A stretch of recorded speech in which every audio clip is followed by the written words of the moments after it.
Yo, what is going on, guys? My name is Zalits, and today is the much anticipated release of Ashe Banana Dalmatian. Yes, that is her real name, and I just want to go over some stuff to give you guys a few reasons as to why everyone, myself included, are so anxious for her to finally get here. So let's go check her out.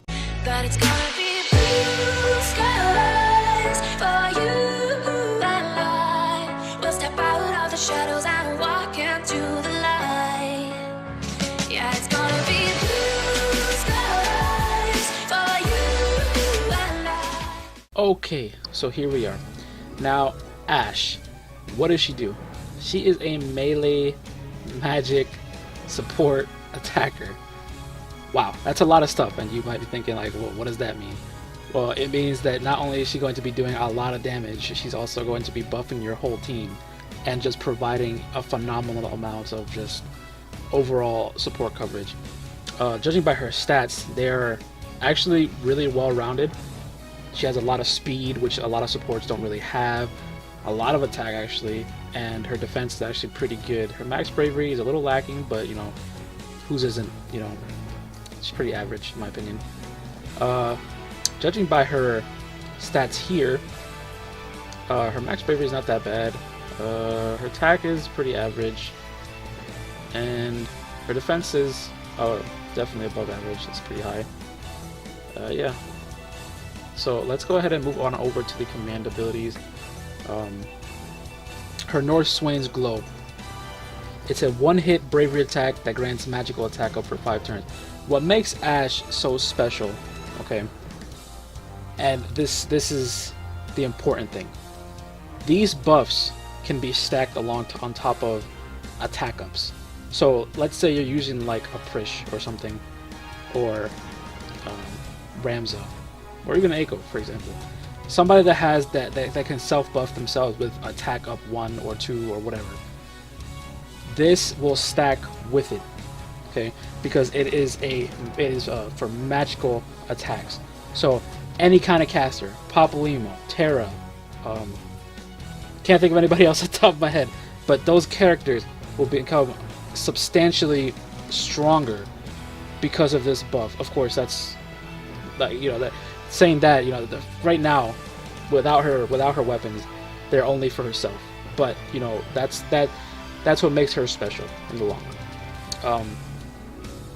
So her Heaven's Wrath. It is a 10-hit holy bravery attack that grants physical attack up and a small max bravery up for 5 turns. This ability is actually pretty strong. We really won't see it shine until we get her 60 enhancements. As you see here, once her 60s roll around, it'll actually deal an HP attack after the attack goes off. So yeah, let's move on over to the passives now. And her passives are buff attack, slightly raises attack while buffed.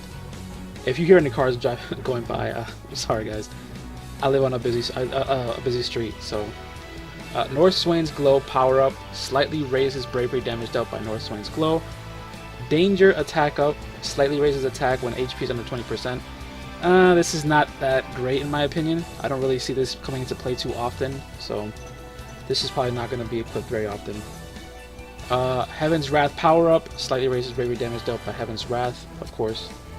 North Swain's Glow charge increases the max usage of North Swain's Glow by 1. Break supply slightly raises break bonus earned after an ally breaks an enemy. This is also good because most characters have a break supply where it's like if they break, they give bonus to the team. But these are actually pretty good because that way, like the character herself, like Ashe, she doesn't actually have to get the break for the allies to get that additional bravery. Moving on. Heaven's Wrath charge increases the max uses of Heaven's Wrath by 1.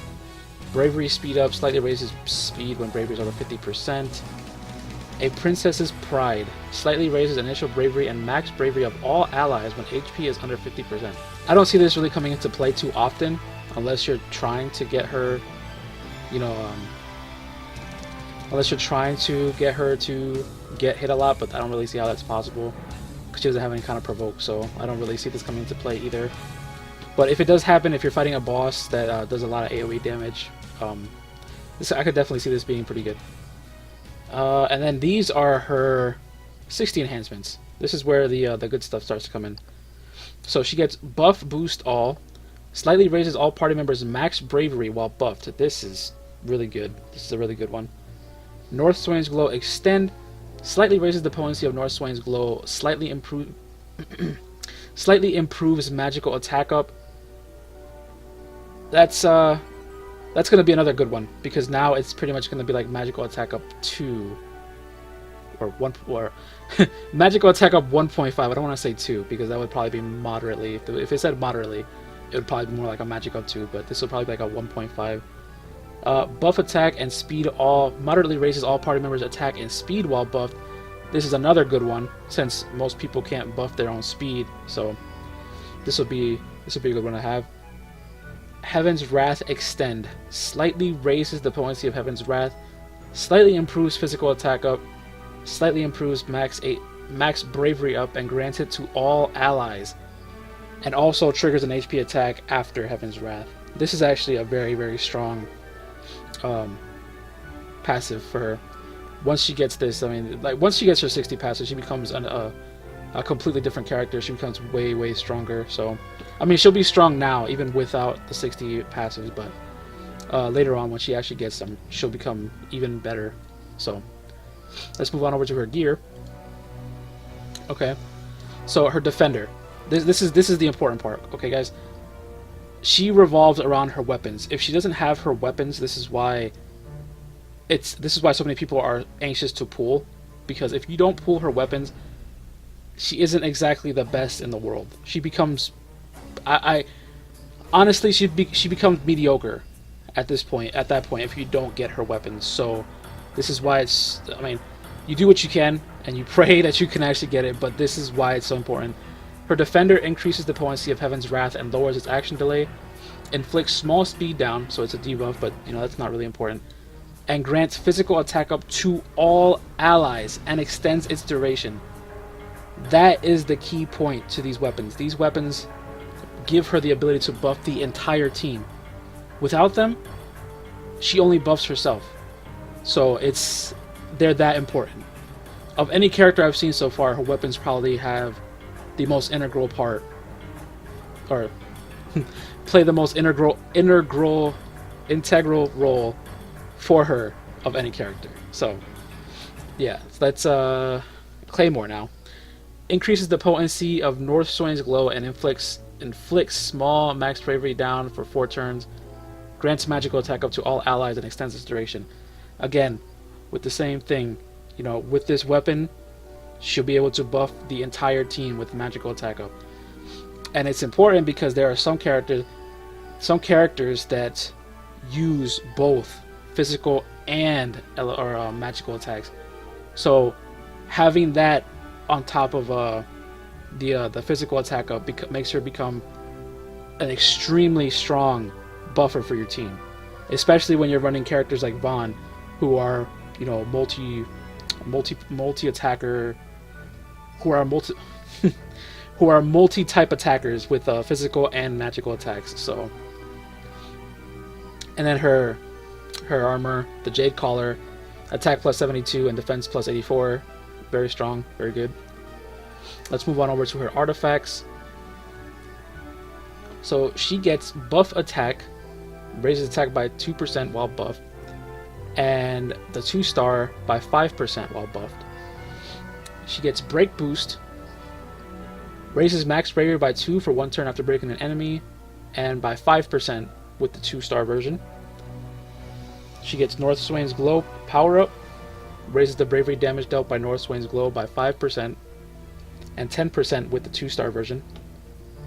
Heaven's Wrath power up, raises bravery damage dealt by Heaven's Wrath by 5%, raises bravery damage dealt by Heaven's Wrath by 10% with the 2-star.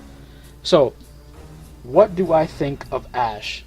Okay, honestly, I'm going all out on this banner. I'm gonna pull to the maximum extent that I can in hopes that I get everything that I need. Hopefully, what I'm hoping for is to get Vaughn's 35 CP, Ashe's 35, and her 15. and then call it a day once I get those 3 things. However, I know that it might be difficult to do that because of luck. So, but I have a pretty good a good amount of supply to try and get all this stuff. But as far as her artifacts go, I can definitely see Northswain's Glow power up and Heaven's Wrath power up 2-star being 2 of the most important ones, as well as probably just going for attack. I mean, she doesn't really have anything else going on top of that, so she's not like Eiko or Ramza where they absolutely need attack or initial bravery or something like that to get their other abilities to become stronger. So all you really need to worry about is her attack, maybe some max bravery, and then the Heaven's Wrath and Northwind's Glow power up. Those are probably going to be your bread and butter artifacts for Ashe. Alright, that's about it for this short information video on Ashe. I wanted to post it just in case some of you guys were on the fence about whether or not to pull, and hope that the info I showed helped you decide on whether you're gonna draw or not. But anyways, make sure to stay tuned because later tonight when Ashe drops, I will be pulling, and I'll be putting up a draw video as soon as that's over. Also, Eiko Lost chapter is coming soon, so be on the lookout for that as well. And yeah, until next time, bye guys.